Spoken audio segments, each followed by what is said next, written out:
U.S. Treasuries took that.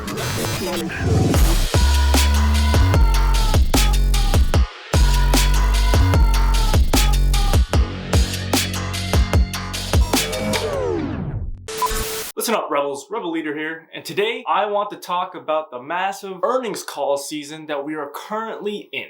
So last week was a huge week. All the tech giants, Facebook, Spotify, Shopify, Apple, Google, all these big tech companies released their earnings. And in general, a good earnings season all revolved around momentum. And momentum was definitely had this past week as all of the tech giants basically blew their earnings per share out of the water. They had great earnings for quarter one reported, and they also had great conference calls giving good guidance at the future of all the growth that they're going to be seeing, all the new plans they're going to be having. Now, earnings calls, if you recall, is one of the basic building blocks of what you should look for before you enter a stock. And these are always on the company's website. Legally speaking, they have to have an investor relations page, and they'll put all this information, including past recording previous year's conference calls for each quarter. They'll put it on their website so you can listen to it. And it's a very eye-opening to hear what the CEO and a lot of the high-level C-suite managers have to say about the company and the growth. And they also recap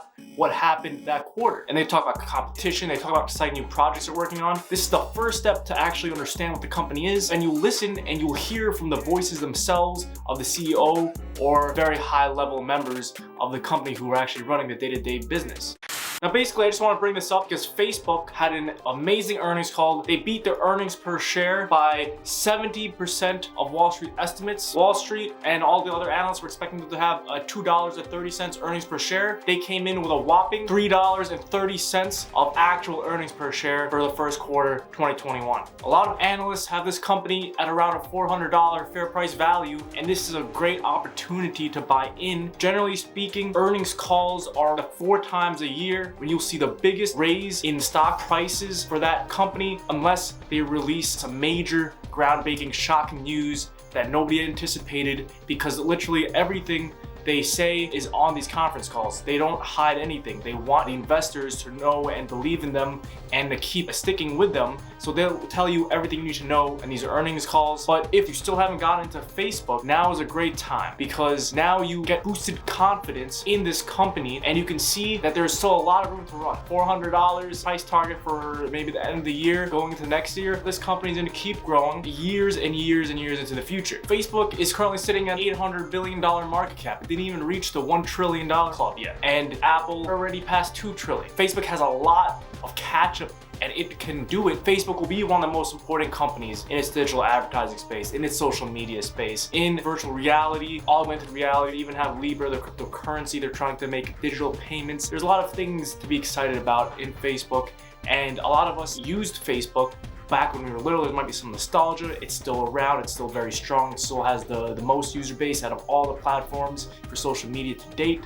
It owns Instagram. It owns WhatsApp. There's lots of reasons to be excited about Facebook 10 years from now, 20 years from now.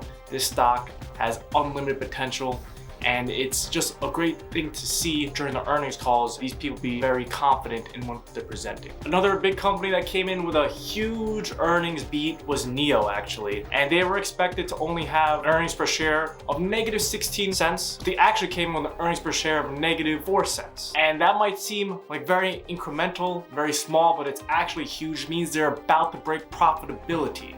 And when a company breaks profitability, then the sky's the limit. Then they'll really start a fast track to growth. And this comes out of the speculative play into more the growth stock, tech stock, and electric vehicle car company that we all know and love going into the future. And they might even be profitable as soon as next quarter. We'll see have a little microchip shortage issue that's happening, but that's the only reason the stock did not rise rapidly. It rose maybe 5 to 10%. It's hovering around $40 right now. It's a great buy-in. These are the numbers that you have to look for to be confident. And you can check out K1's their balance sheet. You can check out profit and loss. It's all on their investor relations page on their website.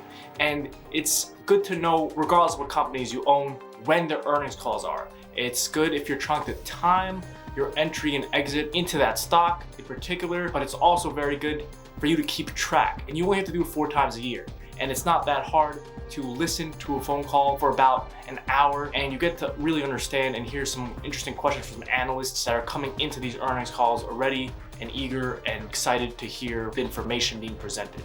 All right, Rebels, so in short, listen to earnings calls. Make sure you go through all of your companies, find out when their earnings calls are, and make sure you listen, make sure you really understand the company, and keep up to date with that company. Keep up to date, see if there's better opportunities out there, and it's good to also feel extremely confident in your stocks because you know going to the future, they're only gonna grow, and that's what you want.